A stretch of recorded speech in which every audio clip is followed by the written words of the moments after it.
Bienvenue dans ce nouvel épisode de l'émission Santé d'entrepreneurs, destinée à tous les chefs d'entreprise qui n'ont pas le temps de prendre soin d'eux. Vous y trouverez des interviews de dirigeants et des tips pour faire de votre santé une priorité et surtout un allié pour le développement de votre business, pour la croissance de votre entreprise. Avant d'accueillir un nouvel entrepreneur, aujourd'hui, je me présente. Je suis Bérénice, entrepreneuse et dirigeante de la société A2 Business Plus. Et j'accompagne les dirigeants à prendre soin de leur santé physique et mentale, tout en les aidant à développer leur business. Je m'adresse à vous, dirigeants de petites sociétés, entre 0 et 20 salariés, qui êtes seuls à gérer et à diriger. Pour vous, j'ai créé une méthode d'accompagnement terrain pour vous libérer de la charge mentale, alliant business et santé. Fort de mon vécu dans le monde de l'entreprise et du business, j'aspire au bien-être de ces entrepreneurs courageux qui ont osé créer ou reprendre leur entreprise, qui créent des emplois, qui portent de lourdes responsabilités sur leurs épaules chaque jour et pour qui on ne se soucie que trop peu de leur bien-être au travail. J'ai soif de partager avec vous des témoignages de dirigeants qui ont décidé de faire de leur santé une priorité et qui ont compris l'impact positif sur le développement de leur entreprise et par ricochet sur le bien-être de leurs collaborateurs.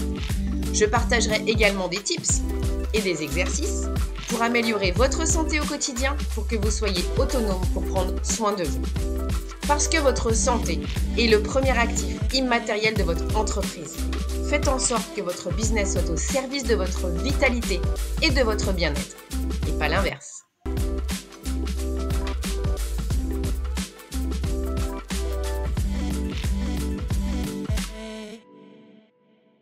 Bonjour Julien et merci d'être là, d'avoir répondu présent à cette invitation dans mon podcast et chaîne YouTube sur la santé des entrepreneurs. Ce que je voulais te proposer d'abord dans un premier temps, c'est de te présenter et puis ensuite on rentrera dans le vif du sujet sur la santé et l'impact qu'il y a sur ton business en prenant soin de toi et de ta santé. Voilà. Super. Ça te Merci va ? beaucoup Bérénice pour l'invitation et ça me va extrêmement bien. Donc pour ma part, je m'appelle Julien Deremaux, j'ai 34 ans, je suis papa de 2 enfants de 6 et 8 ans. Je gère depuis 11 ans maintenant une agence digitale qui s'appelle Pilotine, qui est à Lyon, avec 28 collaborateurs. Et donc notre métier, c'est de faire des sites internet. On est aussi organisme de formation. On a travaillé pour plus de 400 clients et on accompagne pas mal d'entreprises qui sont ambitieuses et qui veulent aller chercher des clients via Internet. Donc, c'est pour ça qu'on fait des sites et autre chose. Et du coup, en plus de ça, j'aime beaucoup courir. Parce que chez Pilotine, j'ai une casquette où je fais du web marketing, je vais faire du management, je vais faire du commerce, je vais faire pas mal de choses. Et le matin, je chausse plutôt des baskets. J'enlève ma casquette et je mets des baskets.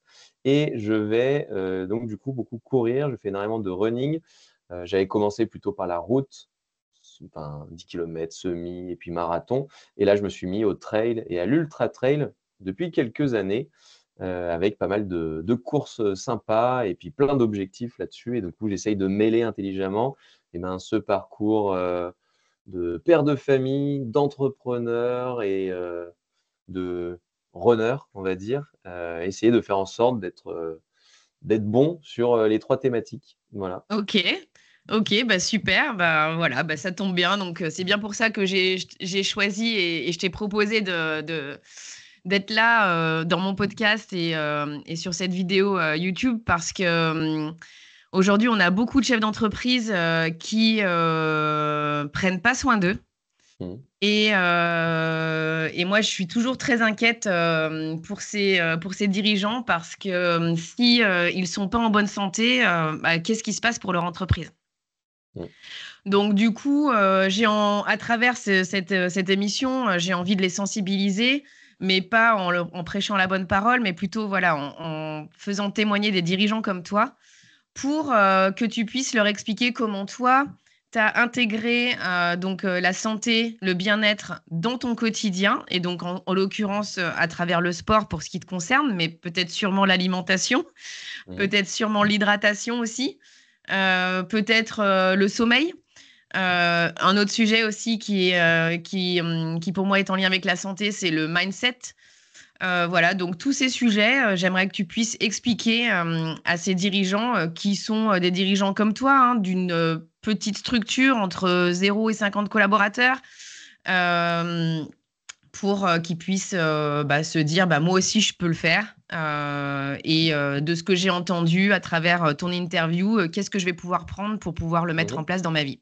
Donc voilà, si tu Ok. veux bien m'expliquer comment tu fais, et puis après, on verra ce que ça t'apporte dans le business. Carrément. Partager des petites tranches de vie pour voir si on s'en inspire ou pas, c'est bien ça. Ouais. J'aime bien. Eh bien, pour ma part, tout a commencé. Alors moi, j'ai commencé la partie business vers mes 19 ans. Donc du coup, ça fait 15 ans au final que j'entreprends. Avant, ça a toujours été des entreprises qui sont allées un petit peu au tapis avec d'autres associés. Ça s'est pas forcément bien passé. Donc, du coup, quand j'ai monté Pilotine, je me dis, celle-là, je la monte tout seul comme un grand et je me réassocierai après. Et du coup, bah là, ça a bien pris. Au final, j'ai mis 6 mois à m'associer, notamment avec ma femme. Donc, du coup, on est ensemble à titre perso et aussi en pro, puisque nous sommes associés depuis après les 6 premiers mois de l'aventure.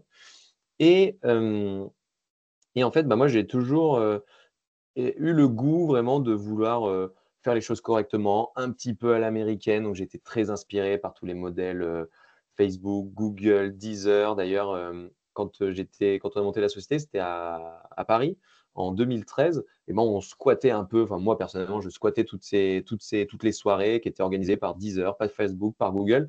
Pour une première raison toute simple, c'est que j'avais pas assez de sous pour aller au resto. Et donc, du coup, ça faisait des pizzas, des bières gratuites. Et puis surtout, on faisait du réseautage.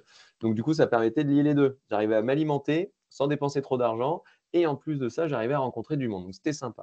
Donc, moi, j'ai toujours été baigné par ce mindset très positif. Allez, on est des champions, c'est parti. On n'a rien à perdre et tout ça.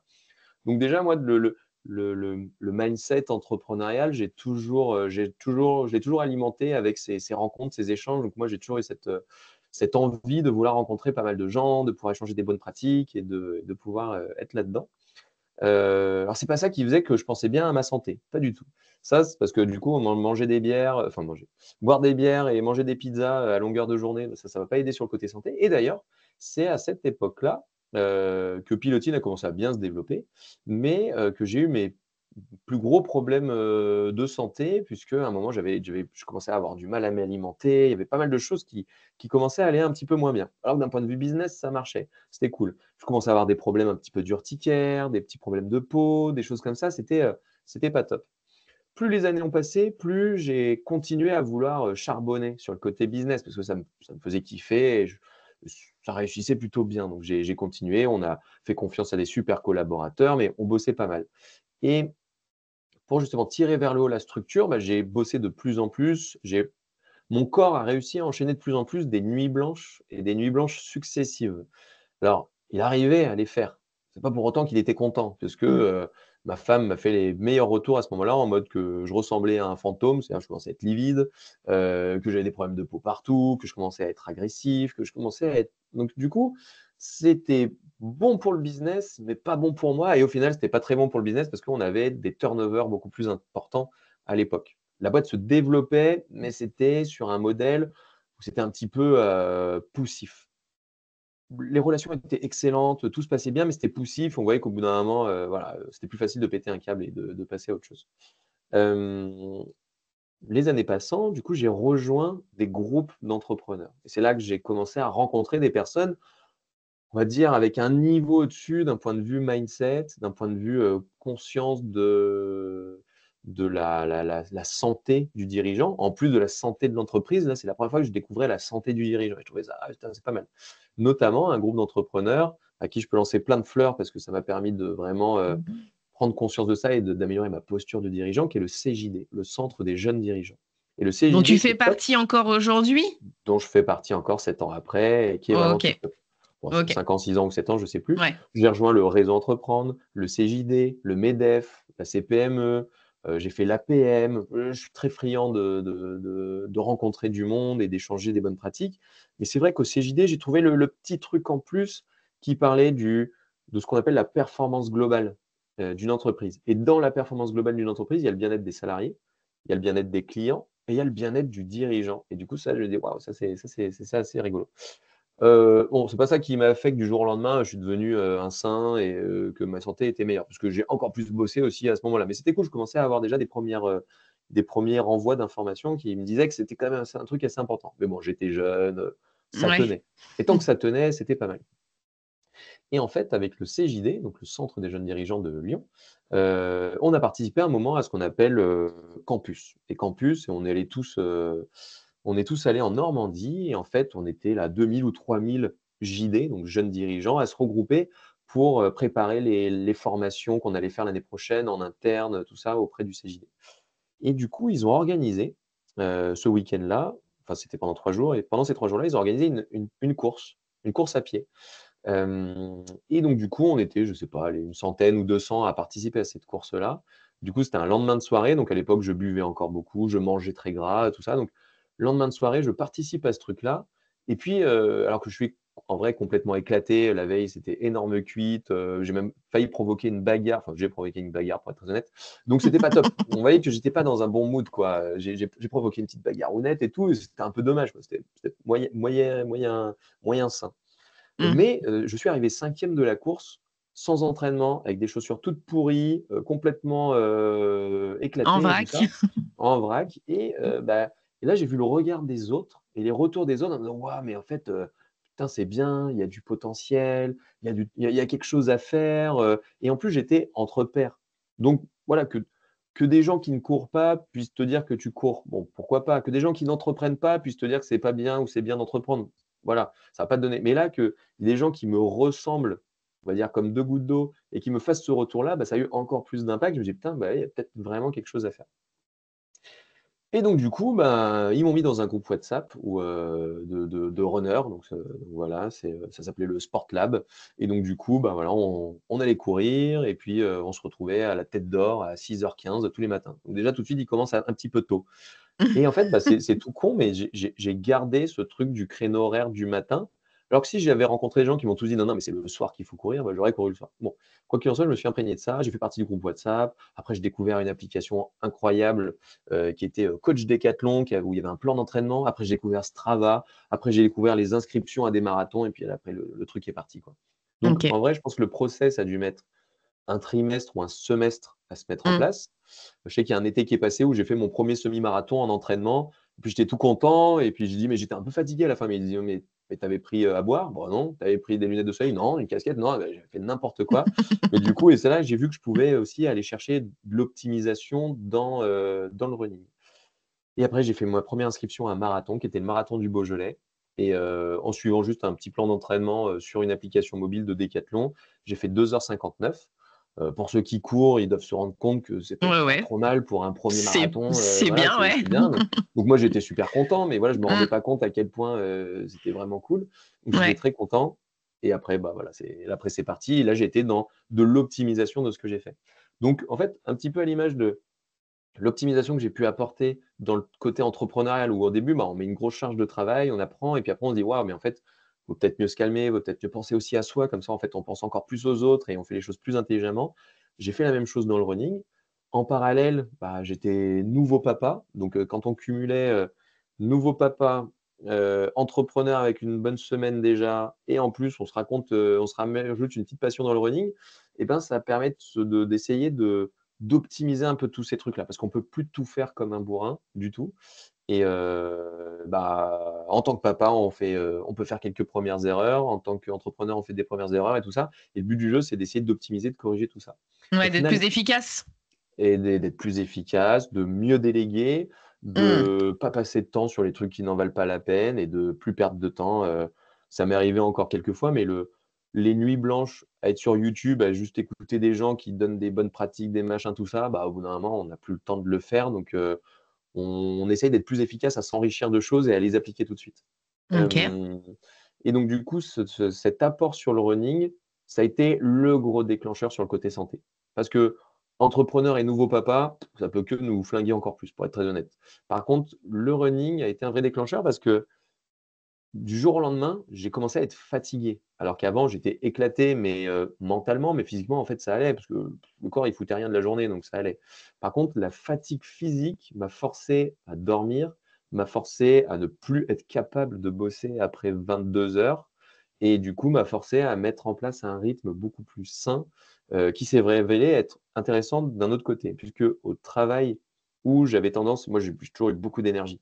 Quand j'étais petit, on me disait un peu, Su- comment on dit?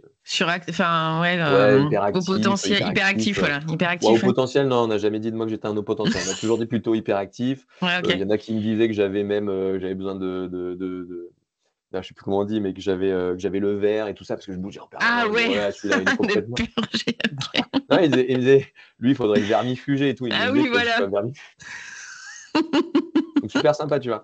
Non, mais Ouais, tout ça pour dire que je bougeais vraiment dans tous les sens, mais ouais, ok. voilà et Il et fallait du te coup canaliser alors. exactement, j'avais plutôt besoin d'être canalisé, si on le tourne dans mon côté plus positif Hmm. et en fait, le running a été un canalisateur, ou un canaliseur, non, je sais pas comment on dit. Enfin, Canalisateur, je pense. Ouais. ouais, bon, ça m'a En tout cas, canalisé de ouais. manière incroyable parce que, bah, au final, j'étais beaucoup plus posé émotionnellement en journée, donc je pouvais avoir des meilleures discussions. Là où avant, je disais: «Allez, on fait ça, on fait ça, on fait ça, c'est parti» et il y a un coach un jour qui nous accompagnait en RH qui m'a dit: «Bah, Julien, c'est bien avec toi, tu as plein de bonnes idées, tu appliques vite, sauf que le problème, c'est que tu as attaqué ton marathon, tu es au 35e kilomètre, alors que les autres, ils sont toujours sur la ligne de départ, ils sont pas encore partis et du coup, ça fait des problèmes de compréhension, ça amène, bah, on n'a plus la même vision des choses et on se comprend moins bien du coup et c'est un peu dommage. Je vais trop vite en besogne et en fait, ça aide personne en fait. Même moi, ça m'aide même pas.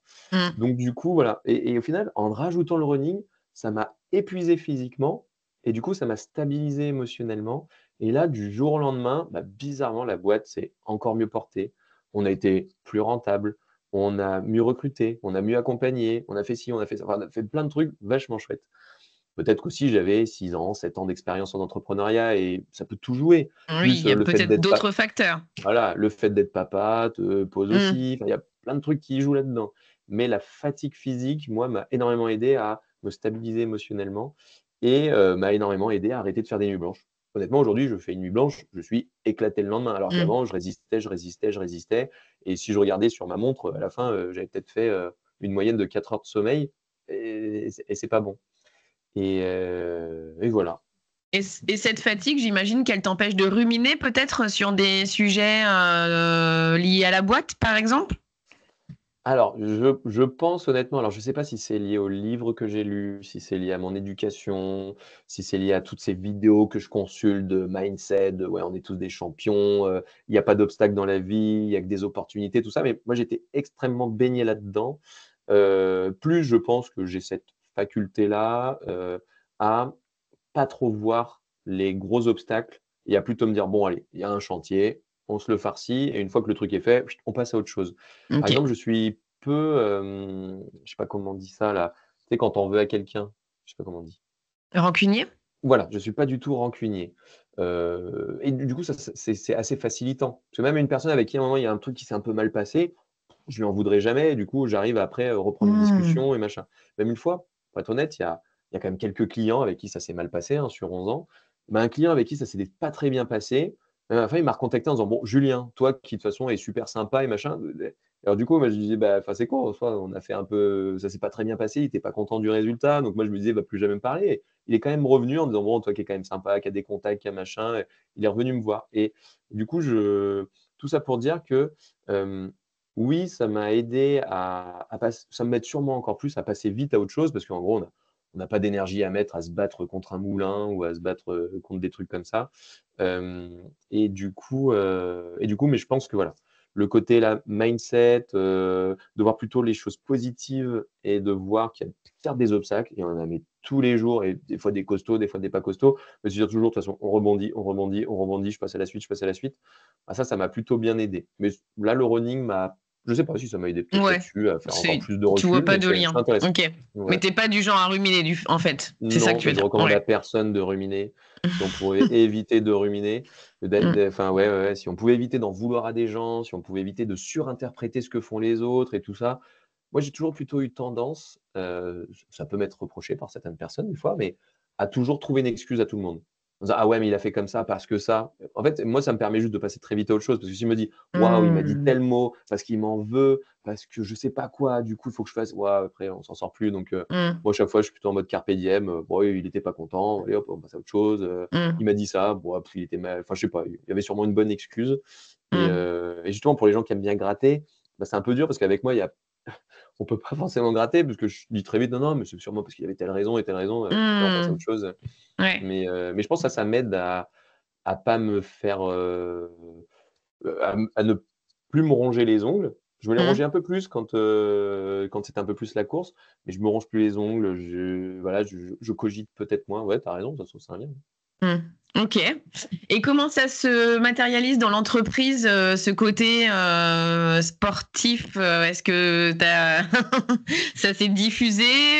Comment ça se passe pour les collaborateurs? Alors, eh ben, c'est une très bonne question puisque sur ce sujet-là, bah, moi, j'aime bien faire du coup des parallèles entre l'entrepreneuriat et le Le running. sport? Hmm. Ouais, attendez, en fait, là, j'essaie de chercher sur mon ordi, j'avais fait un super résumé de ces éléments-là, mais bon, je les ai plus. Mais en tout cas, dans effectivement ma vie d'entrepreneur, j'ai vu le switch entre une boîte où c'est tous les jours on se réinvente et tous les jours on est opportuniste et en gros, on fait tout et n'importe quoi, mais il y a pas de ligne conductrice. Et aujourd'hui, il y a une énorme différence. Et j'attribue ça à un gros parallèle avec le sport qui est le planning d'entraînement, qui est l'accompagnement, le coaching, tous ces trucs-là. Par exemple, en interne chez Pilotine, comme je le fais avec mon coach de running, eh ben, on a des one-to-one. Tous les mois, il y a un one-to-one. Je l'ai vu dans des podcasts de bonnes pratiques de Ouais. management, bien entendu, mais je vois tout à fait le rapprochement. Il y a des one-to-one et on se dit les choses. Alors, où est-ce qu'on était? C'était quoi les trucs cool, les grosses difficultés qu'on a eues? Qu'est-ce qu'on fait après? Tout ça. Donc, déjà, on se fait des petits comptes rendus. Ensuite, on a vraiment plus processisé depuis cette époque-là, et c'est pas du tout lié à moi, qui est venu en disant vas-y, go, c'est parti, on fait un plan d'entraînement maintenant. Ça s'est mis au fur et à mesure, mais je vois carrément les bonnes pratiques de euh, avoir de vrais process, de vraies méthodologies. Par exemple, on a un onboarding chez nous maintenant qui dure 3 mois. C'est-à-dire qu'un nouveau collaborateur, quand il arrive, on sait où il sera dans 3 mois, on sait exactement toutes les actions qu'il va faire, on sait les vidéos qu'il va regarder, on sait les personnes qu'il va rencontrer, il va faire plein de choses qui fait qu'on se donne énormément de chances qu'il réussisse parce qu'il aura fait son plan d'entraînement et c'est un plan d'entraînement progressif. Il y a des trucs les premières semaines, le premier mois, le mois 2, le mois 3, il y a une vraie progressivité dans le truc. Et ce plan d'entraînement, on l'a ajusté petit à petit. Parce que les premières fois, ils nous ont dit oh là là, là j'ai passé 2 semaines à regarder 50 heures de vidéo, c'était chiant. Bon, bah, effectivement, là, c'est pas assez progressif ça. Donc, on va plus étaler. Et du coup, donc, cette progressivité est pas mal. Je m'en rends compte encore plus aujourd'hui, en lien plutôt avec le sport, c'est que dès qu'on est un peu motivé et que bizarrement, il n'y a plus rien dans le plan d'entraînement, et ben bizarrement, là, je suis en mode opportunisme. Je vais courir, je me fais 20 bornes d'un coup. C'est ce qu'il faut absolument pas faire. Et du coup, le plan d'entraînement, s'y tenir, avoir une régularité, avoir une discipline, eh ben, c'est ça qui va vraiment aider. Donc, on l'a mis d'un point de vue managérial. On a aussi la célébration des victoires, des choses comme ça qu'on a mis en place. Donc, on s'est mis en place des routines, on s'est mis en place tous ces éléments-là. Donc, on a un point le lundi matin quand on arrive où on donne tout ce qui va être passé dans la semaine. On félicite, on remercie les gens qui ont fait des trucs super chouettes. Comme ça, il y a une valorisation aussi de ce qu'on fait.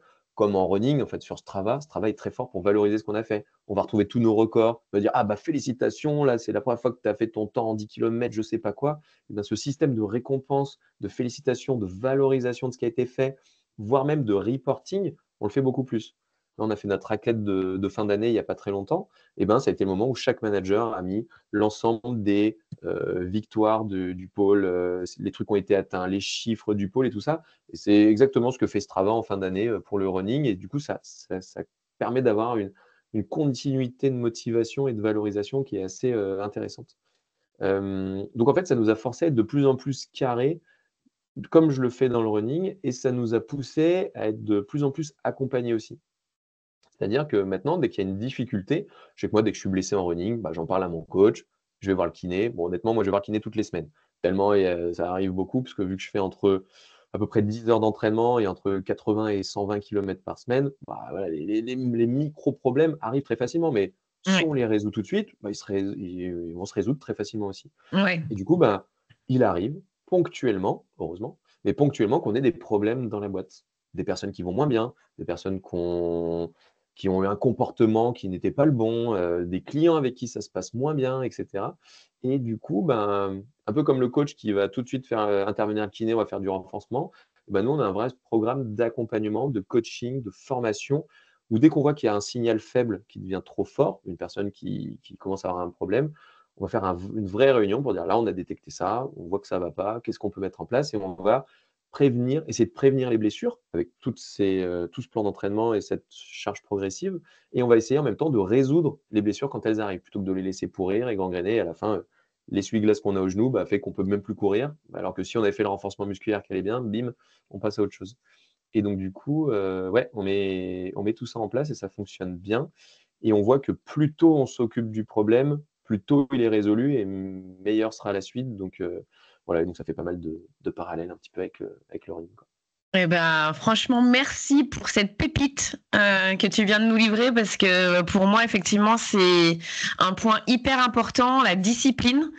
Parce qu'on peut être motivé, mais si on n'a pas mis en place des routines, c'est compliqué de garder la motivation sur le long terme. Et effectivement, on peut partir dans tous les sens. Donc, c'est chouette. Je trouve que c'est vraiment un super tip ce que tu viens de donner et le parallèle avec le sport, il est incroyable à ce moment-là, justement sur ce point de vue-là.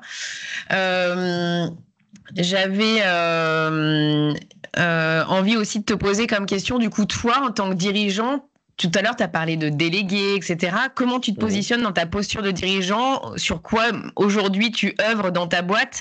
Parce que beaucoup de dirigeants de petites sociétés, quand ils sont tout seuls ou avec un associé, je les vois, ils gèrent tout, en fait. Ils sont par monts et par vaux et ils font même plus qu'ils aiment faire, finalement, ou la raison pour laquelle ils ont créé la boîte, quoi. Donc, toi, où t'en es là-dedans, sur ce sujet-là? Très bonne question. C'est marrant quand tu dis, voilà, les gens qui font un peu tout. Au CJD, il y en avait un qui avait dit un truc intéressant, c'est il dit, j'aimerais passer du statut de homme orchestre à chef d'orchestre. C'est vrai que l'homme orchestre, il a tous ses trucs dans tous les sens, machin, il fait de la musique de partout, c'est chouette, hein, mais il faut suer, quoi. Il faut suer et puis il est obligé de continuer ça toute la journée. Alors que de prendre cette posture de chef d'orchestre va permettre de prendre plus de temps pour accompagner les collaborateurs, pour justement déléguer, pour faire cette chose-là et être disponible. Alors pour être honnête, c'est encore un critère, moi, sur lequel il faut encore que je bosse parce que moi, j'aime que mes journées soient occupées. Et c'est vrai que moi, mon calendrier est souvent plein. Il est souvent plein, il y a des réunions partout, il y a pas mal de choses. Mais j'ai créé des blocs là-dedans, où il y a des blocs où on sait que c'est libre à destination des collaborateurs. Il y a des blocs qui sont libres à destination des prospects. Il y a des blocs qui sont libres pour faire ci ou pour faire ça. Alors, ils sont souvent vite remplis, mais pour garder cette discipline, c'est bien de bloquer ces blocs et de donner l'autorisation à certaines personnes de combler ces blocs de temps-là. Parce que si j'étais en mode open bar, il y aurait que des prospects. Et puis, il y aurait pas il y aurait que des prospects, des partenaires, des machins. Et en fait, les collaborateurs n'auraient plus d'occasion d'interagir avec moi. C'est d'ailleurs arrivé quand je n'avais pas mis ces blocs-là. Donc, c'était il y a par exemple 3 ans où on a vécu un petit turnover il y a 3 ans. Et il était lié aussi au fait que moi, je sois assez désengagé de l'opérationnel. Alors, j'étais allé alors, du coup, j'étais plus chef d'orchestre, j'étais autre chose. Alors, c'était bien, mais c'est un moment où j'avais mis une grosse charge d'un point de vue peut-être running, plus la famille, plus je sais pas quoi. Je m'étais mis un moment peut-être sur d'autres thématiques. Et ce qui fait que j'étais moins disponible pour les personnes en interne. Et bizarrement, on s'est tapé un turnover à cette période-là. Donc, je pense qu'il n'y a pas de miracle, hein. C'est que il faut aussi, tous les dirigeants que j'ai vus qui ont essayé de dire, allez, je prends un énorme recul sur l'opérationnel, soit c'est qu'ils ont atteint une taille critique, je sais pas, 50, 60, 70 personnes, et ils peuvent vraiment se permettre parce qu'ils ont recruté une ou un directeur général qui fait le taf. Mais sur des boîtes, voilà, même nous, aujourd'hui, on est 28, c'est chouette. Donc, je pourrais en soi sûrement m'extraire pendant 6 mois et tout continuerait comme avant, mais après, ça va partir en cacahuète. Donc, du coup, il y a besoin d'avoir ce temps d'échange très qualitatif avec les collaborateurs, de les accompagner, de les challenger, de challenger la vision, de rabâcher la vision, ces choses-là. D'ailleurs, je souhaite en profiter pour parler aussi de la vision de l'entreprise qui pourrait se rapprocher à l'objectif du runner. Là, moi, par exemple, j'ai mon ticket pour l'UTMB 2025. Je suis super content, je vais pouvoir participer à l'UTMB 2025, donc 170 km, 10 000 mètres de dénivelé et tout, c'est génial. Et bizarrement, mes 8 prochains mois de running seront suroptimisé et progressif pour atteindre cet objectif-là et aller chercher une belle performance à l'UTMB 2025. Mais si l'UTMB, je le prévois la veille, bah là, je suis foutu, quoi. Déjà, pas sûr que je le termine, je vais être blessé dans tous les sens et c'est foutu. Et du coup, je fais le parallèle avec la vision de l'entreprise qui, pour nous, est primordiale. Donc déjà, on l'a co-construite. On s'est mis à plusieurs autour de la table, comme moi, pour le running, je le construis avec mon coach. Donc du Ouais. coup, on co-construit le plan. Bah là, on a co-construit la vision. Donc c'est vision, valeur, positionnement, cible, la raison d'être, La promesse. l'offre, la promesse, tous ces Ouais. machins. Donc, on a vraiment bien détaillé tous ces éléments-là. On l'a fait en interne et on accompagne aujourd'hui nos clients à le faire aussi. Et parce que c'est difficile après de faire quelques projets que ce soit si on n'est pas carré sur déjà la vision où on en est, à qui on s'adresse, qu'est-ce qu'on veut. Et du coup, bah, un de mes jobs, c'est de régulièrement pouvoir réexpliquer cette vision. À chaque fois qu'il y a un nouveau, je passe 1 heure sur bah, voilà, quelle est la vision de piloting, comment on fait, machin, tout ça. Et comme ça, bah, ça permet à la personne de vraiment encore mieux se projeter sur ce qu'elle doit faire sur les 6 prochains mois, l'année d'après. Ça lui et donne tous du ces éléments-là. sens. Ça donne du sens. Et donc, du coup, ça donne du sens aussi à un entraînement Ouais. en sportif. Parce que s'il n'y a pas l'objectif, bah, c'est là où souvent on fait n'importe quoi, ou juste on s'entretient. Mais Ouais. c'est pas là, on va aller chercher de la performance. Et si on veut aller chercher de la performance en sport, on fixe un objectif et on met les moyens qui vont bien. Si on cherche de la performance en entreprise, il faut que la vision soit claire, c'est l'objectif, et on va mettre en place le plan d'entraînement, la discipline qui va bien. Et donc, du coup, c'est vrai que tout ce dont j'ai parlé aurait peu de sens si cette vision n'était pas clairement déjà établie et clairement aussi habitée par le dirigeant et après qu'elle soit suffisamment aussi co-construite avec les autres. Et c'est ce qui fait que ça fonctionne bien. Et du coup, Ouais. aujourd'hui, dès qu'on doit prendre une décision dans l'entreprise qui peut être un peu nouvelle, innovante, à chaque fois, on va se dire OK. Ou dès qu'on recrute une personne, c'est est-ce que c'est en lien avec notre raison d'être, nos valeurs, notre positionnement, enfin, la stratégie de l'entreprise. Et bizarrement, ça nous aide très facilement à prendre les bonnes décisions ou à prendre des fois des décisions qui sont dures, mais qui sont pour le bien-être de la boîte parce que sinon, on est en contradiction avec tout ça. Mais pareil, pareil pour Chamonix. Imaginons à Chamonix, finalement, 3 semaines avant, il y a une super course qui a l'air génialissime, j'ai trop envie de la faire, mais c'est sûr que ça me flingue Chamonix, bah non, je la ferai pas, quoi. Parce Ouais. qu'elle ne Tu fait fais pas des partie du choix. plan d'entraînement. Ouais. Exactement. Donc ça aide à faire Ouais. des bons choix. Ouais, complètement. Ben, en parlant de plan d'entraînement, moi je me rappelle, je me revois encore parce que j'ai préparé un semi-marathon et donc je faisais 2 entraînements par semaine avec le club d'athlétisme et puis après des entraînements à côté. Il faisait pas beau ce jour-là, il pleuvait, il faisait froid et en fait, ça faisait partie de ma discipline, ça faisait partie de mon plan d'entraînement et ben j'y suis allée quand même et je me suis vue en voiture me dire mais te rends compte là, tu as trouvé une force en toi qui fait que tu vas à ton entraînement alors que tu pourras avoir des excuses à pas y aller parce qu'il fait froid, parce qu'il pleut. Mais en fait, ça fait tellement partie de la routine que j'ai mis en place et surtout qui va nourrir mon objectif que je ne me laisse pas démoraliser par le temps. Voilà. Et je trouve que ça développe une force qu'on a en nous et qu'on soupçonne parfois.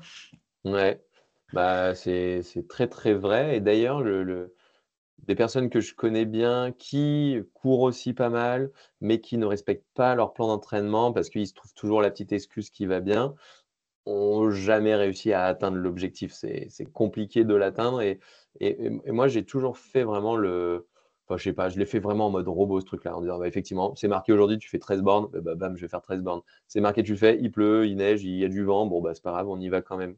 Et, bizarrement, mes plus grosses blessures sont arrivées quand je n'ai pas respecté le plan d'entraînement. Alors, quand je parle de grosses blessures, ça va être des syndromes de l'essuie-glace, des petites tendinites au tendon d'Achille, des trucs comme ça, mais c'est toujours arrivé quand j'ai pas respecté le plan d'entraînement. Et du coup, par contre, mes objectifs, j'ai toujours souvent bien réussi parce que le plan d'entraînement a été bien respecté. Et du coup, c'est pour ça que j'adore les plans d'entraînement que font, par exemple, coach Decathlon, Pacer, Kiprun, ou du coup, bah, mon coach.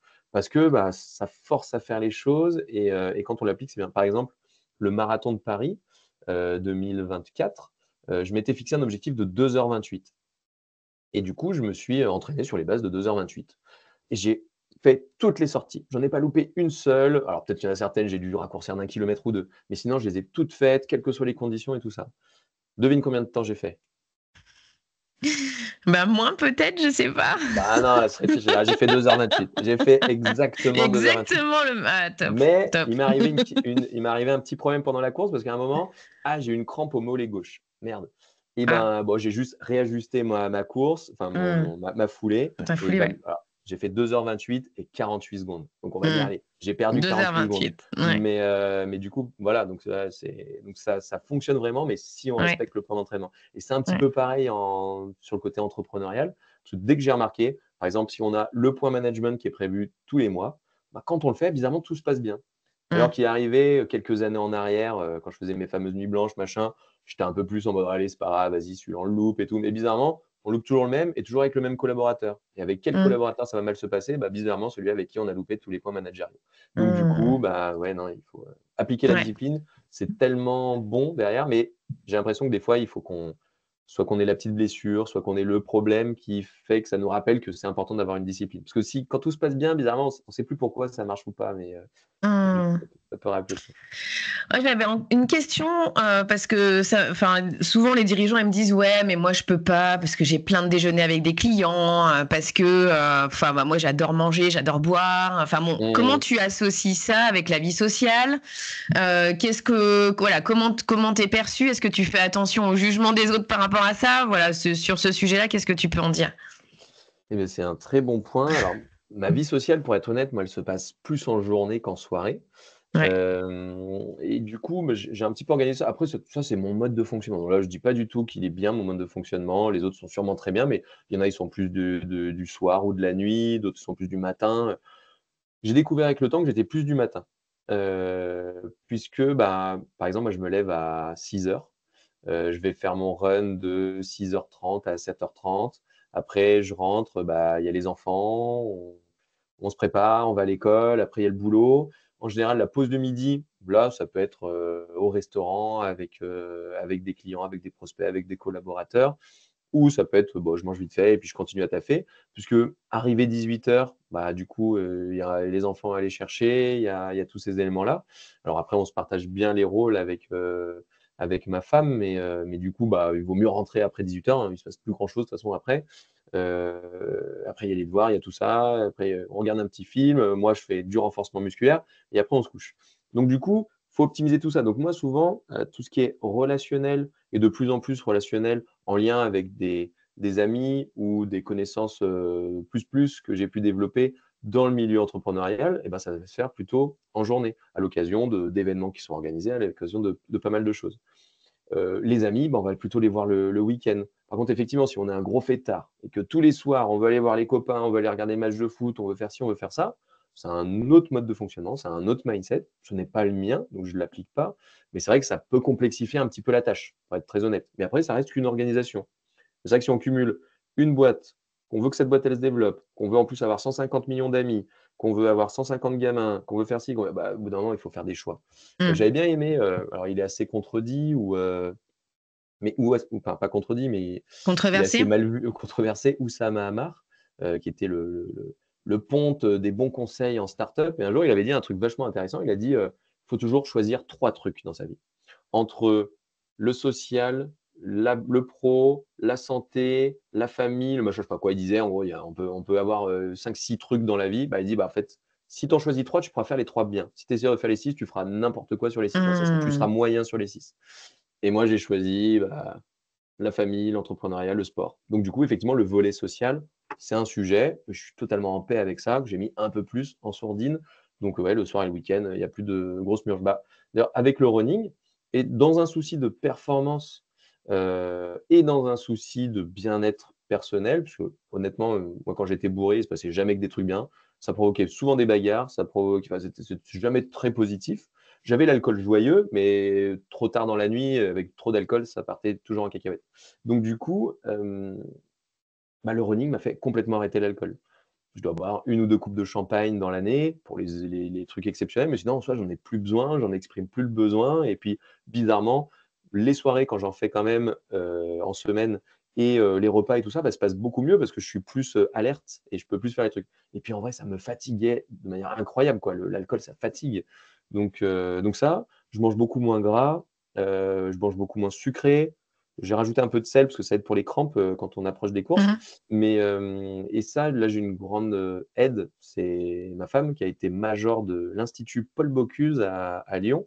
Et donc, elle, tout ce qui est gastronomie, art de la table, machin, elle est super fortiche là-dessus. Et du coup, sur le volet alimentation, elle a une bien meilleure connaissance que moi. Et du coup, elle aide énormément sur ce volet-là parce qu'elle, elle fait des trucs très équilibrés. Et puis, elle m'accompagne un peu souvent sur la semaine ou les quelques semaines avant la course à changer un petit peu d'alimentation pour me donner plus de chances de performer sur le moment. Donc, le côté alimentation est aussi assez important. Et donc, ouais, donc je pense qu'il y a le truc, faut choisir parmi les 5-6 trucs qu'on peut faire dans sa vie, il faut en choisir 3 et essayer de les faire bien.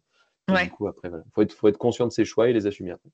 Ok, ça veut dire que quand tu vas au resto, par exemple, tu arrives à facilement trouver ce qui peut te convenir pour ton corps, pour ton bien-être, Ouais. etc. Après, honnêtement, quand tu cours entre 80 et 120 bornes par semaine, Ouais, tu peux tu manger peux ce que tu veux. manger un petit peu. Ouais, tu peux manger un petit peu. Si tu évites le gras, l'alcool, le tabac, les trucs comme ça, sur le reste, en vrai, tu peux y aller, hein, Ouais, ça ok. passe. Ouais. Mm. Ok. Et ben écoute, ouais, moi je pense que j'ai fait le tour. Est-ce que toi, tu avais des choses à rajouter par rapport au sport, l'entrepreneuriat, les résultats sur ta boîte, sur ton environnement? Est-ce qu'il y a d'autres Ouais, choses qui te ouais, viennent? ouais, c'est intéressant. C'est vrai quand on parlait de la performance globale tout à l'heure avec le CJD, Ouais, il y a aussi la performance au niveau environnemental. ouais. Là où à un moment, bah, je commençais à me dire, enfin, on n'a jamais été trop, par exemple, prendre l'avion, faire, typiquement, j'habite en centre-ville à Lyon, je travaille en centre-ville à Lyon. Donc déjà, tous mes déplacements, c'est soit à pied, soit en vélo. Je prends même plus les transports en commun. Donc c'est soit à pied, soit en vélo. Le vélo, je l'ai favorisé quand je me suis mis au running, parce que je me dis que c'était un entraînement croisé et que ça allait m'aider à développer aussi les cuisses, les machins, le cardio et tout ça. Donc plus je fais de vélo maintenant, mieux je me porte. Donc le running m'a permis aussi de favoriser les déplacements en vélo et du coup de limiter mon empreinte carbone là-dessus. Alors je dis pas que je prends jamais l'avion, puisque une fois par an, en général, on va se faire des vacances assez loin et en général, je cumule avec une grosse course running. Par exemple, on a fait la Diagonale des Fous à La Réunion. Bah, on est allé à La Réunion, mais on est allé 3 semaines à La Réunion. On a fait vraiment Hmm. notre voyage et tout ça. Alors, je dis pas que c'est bien non plus parce que ça consomme quand même d'aller à La Réunion. On essaie de faire les choses le plus intelligemment possible. J'avais été sélectionné au marathon de Boston. Mais quand j'étais en train de programmer mon truc, en vrai, j'allais y aller, j'allais faire l'aller-retour en 48 heures pour me faire un marathon. Là, je me dis, là, c'est débile, donc j'ai complètement tout annulé, j'ai annulé mon vol, machin, j'y suis pas allé. Parce que, voilà, donc j'essaye aussi de faire des choix un petit peu comme ça, parce qu'en vrai, des courses dans le monde entier, il y en a des super sympas partout. Mais je me Ouais. dis, je vais faire une grosse course par an, qui peut être un petit peu loin, et après, le reste du temps, je vais faire que du local. Et 2025, ça va être plutôt du 100% local, parce que là, ça restera dans les Alpes, c'est pas très loin de Lyon, et donc là, voilà. Mais ça, et donc du coup, j'ai réduit mon empreinte dans les déplacements quotidiens, parce que même quand j'ai un client maintenant qui habite, enfin qui est à 20, 30 ou 40 bornes, en vrai, je peux y aller en vélo. Alors, j'arrive, j'ai pris mes affaires pour me changer quand même, mais je peux y aller en vélo, et puis ça change rien en Ok. fait. Moi, je suis content, j'ai fait 1 heure de sport au lieu de faire 40 minutes de voiture, donc c'est cool. Et du coup, j'essaye voilà, d'optimiser un peu tous ces volets-là. Et ça fait une prise de conscience aussi par rapport à l'entreprise. Donc, on essaye de limiter le plus possible les déplacements qui ne sont pas pertinents et de se concentrer après sur du déplacement doux, des choses comme ça. Mais ouais, ça a permis. Mais ça, on va dire, c'est plus le CJD. Et après, le fait que j'ai besoin de faire du sport en permanence qui me pousse à faire des choix plutôt Hmm. musculaires que moteurs, quoi. Ok. Mm. Ok. Il y a un dernier point qui me vient là par rapport à nos échanges, c'est l'impact de l'entourage. Et dans tout ce que tu nous as expliqué, t'as expliqué ton parcours de vie et c'est les déclencheurs de l'environnement extérieur qui t'ont amené à un certain nombre de choses. Tu parles du CJD, effectivement, et là, tu as la notion de santé du dirigeant qui est arrivée. Aujourd'hui, j'ai le sentiment que tu es entouré de gens qui te ressemblent, voire même qui t'inspirent. Oui. Qu'est-ce que tu peux en dire là de ton entourage et de l'importance de Ouais, l'entourage? c'est intéressant. Alors, souvent, on dit, alors je sais plus, Ouais, il y a un mec dans Génération du 8 sur Self là qui dit on est la moyenne des gens que nous rencontrons. des 5 Et personnes de notre entourage. Des ouais, 5 alors ça, personnes. Ouais, c'est encore d'autres personnes qui disent ça, mais ouais, ok. effectivement, plus on est entouré de personnes qu'on trouve inspirantes, plus en général, on va aller bizarrement tendre vers soit cette excellence, soit vers cette inspiration. Et l'entourage est extrêmement important. Et donc moi, ma femme, je l'ai rencontrée il y a 14 ans maintenant. On est en couple depuis 13 ans. Hem, on a 2 enfants et tout ça et je pense que cette stabilité, familiale, donc le cercle très, très proche, est extrêmement importante. Alors c'est pas facile tous les jours, pour être très honnête, comme en entrepreneuriat, comme en running, comme de partout. Il y a rien qui est facile tout le temps, tous les jours, mais d'être accompagné de personnes qui nous soutiennent, c'est bien. Donc mon cercle familial très proche, vu que ça se passe bien et qu'on échange régulièrement et qu'on met en place aussi des disciplines, des routines, des choses comme ça, ça fonctionne bien. J'ai eu la chance au tout début, via mes parents, via ma famille, d'être extrêmement soutenu aussi. Mes parents m'ont toujours fait confiance, m'ont toujours dit: «Ah bonne idée», je faisais des petits sites le soir et le week-end là à 19 ans et tout. Ils me disaient: «Ah c'est rigolo ton truc, vas-y continue», plutôt que de me dire: «Non tu perds du temps, tu devrais te concentrer sur tes études». Ils m'ont toujours énormément soutenu et du coup, moi j'ai toujours voulu montrer, que j'étais un super champion et du coup je me suis toujours dépassé machin pour faire en sorte que tout le monde soit fier autour de moi et ça plutôt bien fonctionné jusqu'ici. Et donc, je pense que c'est ce terreau familial d'un climat très sain, d'une bonne confiance, d'échange, tout ça qui m'a énormément porté. Ensuite, mon climat de la nouvelle famille que j'ai pu créer avec Alix depuis 14 ans aussi, enfin depuis 13 ans maintenant, qui est assez important. Et je vois effectivement quand il y a des personnes qui ont des parcours de vie avec des fois, alors c'est toujours cool, hein, il y a une nouvelle page qui se tourne, donc souvent c'est pour aller sur du mieux, mais en général ça crée le petit down donc qu'on pourrait assimiler à la blessure en running. Bah, voilà, je viens de me faire les Mmh. croisés, bon pas de bol, j'en ai pour 1 an. OK et ben, c'est un peu le même système. Donc effectivement, plus le cadre est stable, plus les gens, nous font confiance, plus on est sur de la bienveillance, plus ce sera facile de tout gérer correctement. Donc je pense que j'ai eu énormément de chance. J'ai essayé bien entendu de provoquer le plus possible cette chance. Mmh. À titre d'exemple, j'avais, quand j'étais plus jeune, un groupe d'amis et c'est vrai que c'était super sympa. Alors on faisait des super teufs, machin, mais bon, des fois dans les teufs, ça se bataillait un petit peu et tout ça.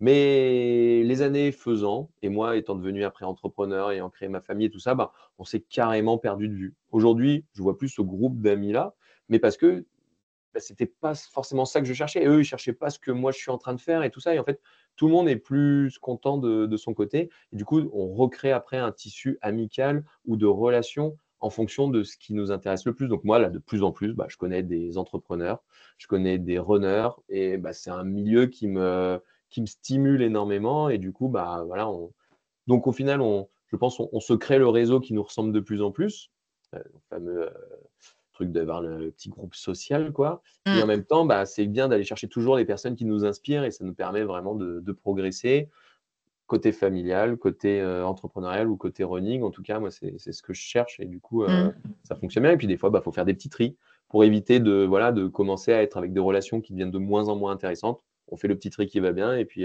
on avance comme ça, sans jamais être rancunier, bien entendu. OK. Il y a un Donc sujet dont tu avais challenge parlé vas-y, pardon, pardon, excuse-moi. vas-y, vas-y, non, excuse-moi? Tu m'avais parlé la dernière fois quand on avait préparé un petit peu de la respiration aussi. Ah oui, Ouais. complètement, complètement. Est-ce que c'est important pour toi la respiration? Et ben, justement, ça fait partie pour moi des piliers d'une vie saine.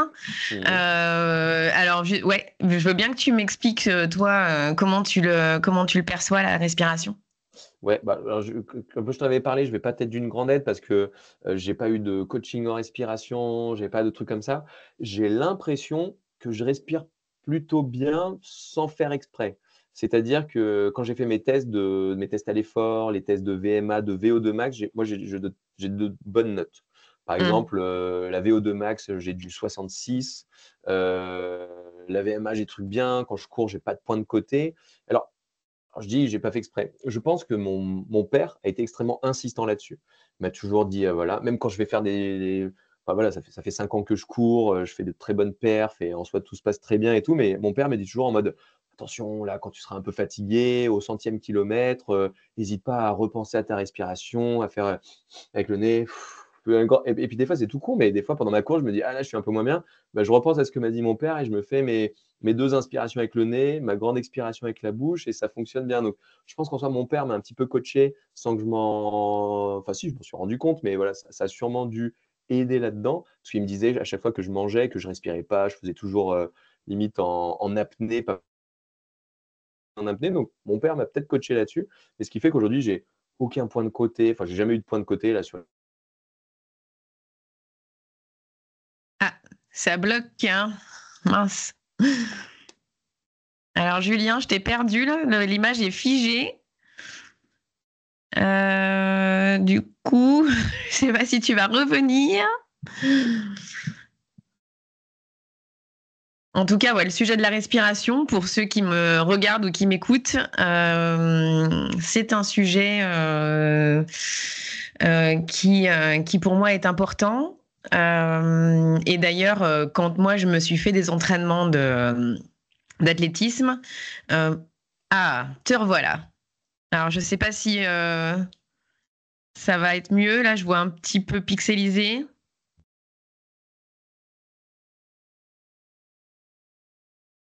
Est-ce que t'es... Ah oui, ta bande passante, tu m'avais dit tout à l'heure, peut-être qu'en la changeant de réseau Wi-Fi.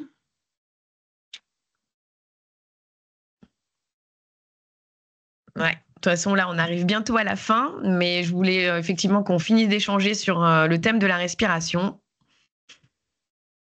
Alors, je ne sais pas comment ça va se goupiller. Désolé, petit bug. T'es là. Ouais, Ok, ouais. génial. Bon, bah T'expliques super. la respiration. Ouais, et bah du coup, oui, je sais plus. Donc toi, tu disais que voilà, ton père, il t'avait donné des petites astuces et puis en fait, tu l'avais intégré finalement sans forcément te Ouais, rendre compte que tu faisais des choses dessus, mais voilà, tu l'as intégré. ouais. Ouais. Bah, en gros, à chaque fois, il me faisait des conseils. À chaque fois, je me dis, ouais, enfin, cause toujours. En gros, c'est bon, je sais respirer, quoi.